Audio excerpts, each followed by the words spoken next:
चिकित्सा शिविर लगाएंगे, जिससे कि न्यूनतम लागत पे जो गंभीर से गंभीर बीमारियों से ग्रसित लोग हैं उनको हम स्वास्थ्य तक पहुंचा सकें। का उद्देश्य केवल ये है कि हम योग और आयुर्वेद के माध्यम से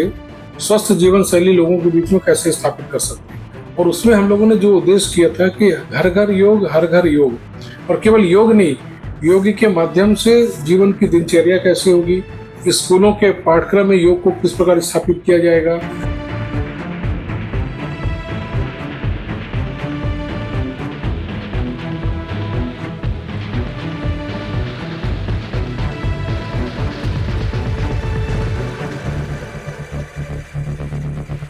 छत्तीसगढ़ देश का ऐसा पहला राज्य रहा है जहां पर योग आयोग की स्थापना की गई थी। योग आयोग का गठन यहां तब हुआ था जब डॉक्टर रमन सिंह यहां के मुख्यमंत्री थे और उस समय मनेन्द्रगढ़ के संजय अग्रवाल को योग आयोग का प्रथम अध्यक्ष बनाया गया था। अभी अगर बात करें तो देश में 4 राज्यों में योग आयोग काम कर रहा है। हम बात करें छत्तीसगढ़ की तो जो उद्देश्य था कि घर घर तक योग को पहुंचाना और लोगों को स्वास्थ्य के प्रति जागरूक करना। हम संजय अग्रवाल जी को दोबारा जिम्मेदारी मिली है, फिर से अभी योग आयोग के अध्यक्ष बने हैं। हालांकि कांग्रेस सरकार के समय योग आयोग को जो है एक किनारे कर दिया गया था, कोई अध्यक्ष उस समय नहीं बनाए गए थे। लेकिन संजय अग्रवाल जी को भाजपा सरकार में दोबारा जिम्मेदारी मिली। हम उनसे सीधी बात करेंगे। हमारे साथ में संजय अग्रवाल जी मौजूद है। भैया, जिन उद्देश्यों को लेकर के योग आयोग का गठन किया गया था, क्या लगता है वो अपने मकसद में, उद्देश्य में कितना सफल हो पाया है?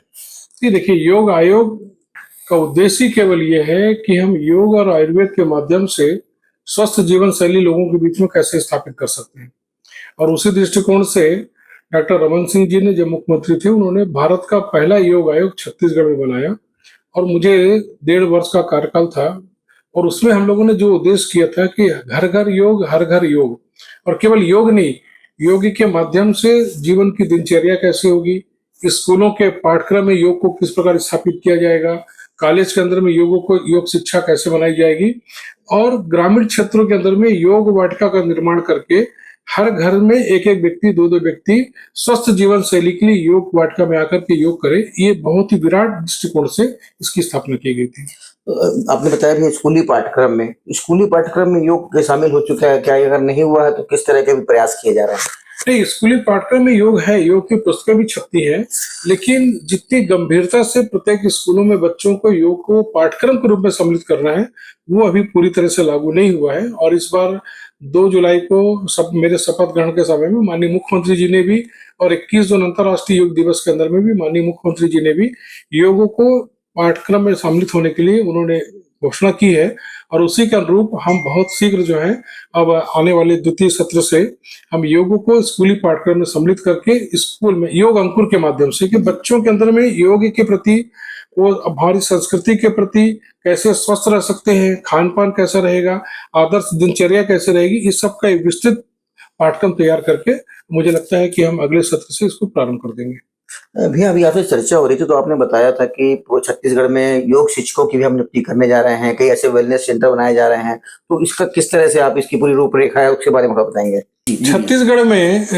जहां तक योग की अनिवार्यता के संबंध में है, और अभी आपको मालूम होगा छत्तीसगढ़, पूरे देश के अंदर में जब छत्तीसगढ़ की बात होती थी तो लोग भयभीत हो जाते थे कि आप उस जगह से आए हैं जहां नक्सल मूवमेंट बहुत ज्यादा है। लेकिन इस देश के माननीय प्रधानमंत्री जी की जो संकल्प शक्ति है, और केंद्रीय गृह मंत्री जी ने और माननीय मुख्यमंत्री जी के संकल्प शक्ति से अब लगभग छत्तीसगढ़ का वो बस्तर जो नक्सलवाद के नाम से जाना जाता था, अब पूरी तरह से नक्सल मुक्त हो चुका है।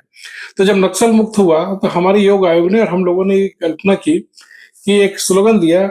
नक्सल मुक्त बस्तर, योग युक्त बस्तर।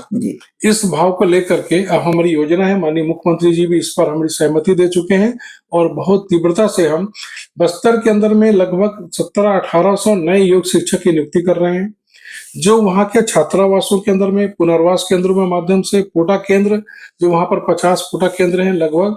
उन सभी क्षेत्रों के अंदर में हम योग शिक्षक की नियुक्ति करके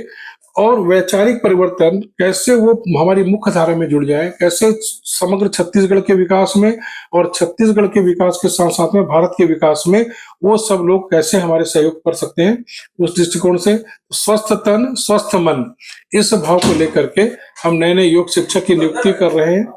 और उसी दृष्टिकोण से ये योग शिक्षक की नियुक्ति के साथ साथ में दंतेवाड़ा में और सुकमा जिले में, बस्तर के 2 जिले के अंदर में एक बहुत बड़ी परिकल्पना हम वेलनेस सेंटर की, योगा एंड वेलनेस सेंटर, लगभग 5 से 7 एकड़ जमीन में,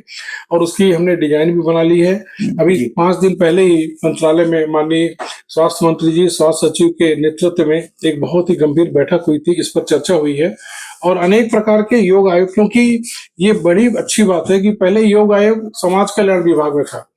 अब योग आयोग जो है आयुष में आ गया है, जो उसका मूल स्वरूप है। तो हम योग, आयुर्वेद व स्वदेशी परिकल्पना को साकार करके, और वेलनेस सेंटर अभी देखिएगा कुछ दिनों के अंदर में जब उसका साकार होगा तो आपको एक बहुत सुंदर वेलनेस सेंटर, जो कि ग्रामीण क्षेत्रों के अंदर में महंगी चिकित्सा जो नहीं कर सकते थे, हम उन्हें उन्हीं के माध्यम से उन्हीं को ट्रेन करके, और ग्रामीण क्षेत्रों के अंदर में हम एक बहुत बड़ी योजना वेलनेस के माध्यम से भी शुरू करने वाले हैं। एक लास्ट है भैया, अभी पिछले दिनों भी आप मनेंद्र की माटी से जुड़े हुए हैं, तो यहाँ पे योग धारा शिविर आपने लगवाया, पंचकर्म चिकित्सा भी हुई, तो इसका भी कई लोगों को लाभ मिला। तो पूरे छत्तीसगढ़ की अगर बात करें तो अलग अलग संभागों में क्या इस तरह से कोई योजना है कि जिस तरह से अधिक लोगों को कई सालों से पीड़ित रहते हैं कमर दर्द से, अलग अलग दर्दों से, तो उसमें लोगों को राहत मिल सके? बिल्कुल, देखिए हमारी भारतीय चिकित्सा पद्धति पूरे दुनिया की सबसे अतुल्य चिकित्सा पद्धति है,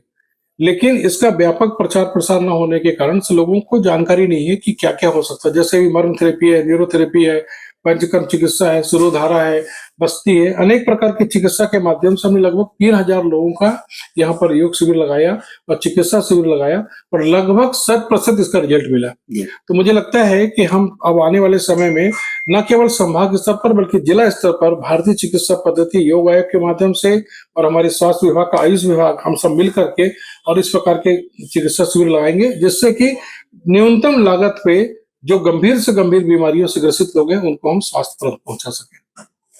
तो ये थे हमारे साथ में संजय अग्रवाल जी, जो साफ बता रहे थे कि आने वाले समय में हर जिले में चिकित्सा शिविर लगाए जाएंगे, या जिससे अधिक से अधिक लोगों को वो पंचकर्म चिकित्सा हो उसका लाभ मिल सके, लोगों को आराम मिल सके। जो बात कही बस्तर की, तो बस्तर में जिस तरह से वहां पे अभी नक्सल जो है वहां पे खत्म हुआ है, तो लोगों को मुख्य धारा में लाने के लिए आने वाले समय में वहां पे योग शिक्षकों की नियुक्ति होगी, और योग शिक्षकों की नियुक्ति के अलावा वहां पे वेलनेस सेंटर भी 2 जिलों में वहां पे बनाने की जो है पूरी प्रक्रिया चल रही है, और आने वाले समय में वेलनेस सेंटर का निर्माण होगा। IBC 24 के लिए मनेंद्रगढ़ से सतीश गुप्ता।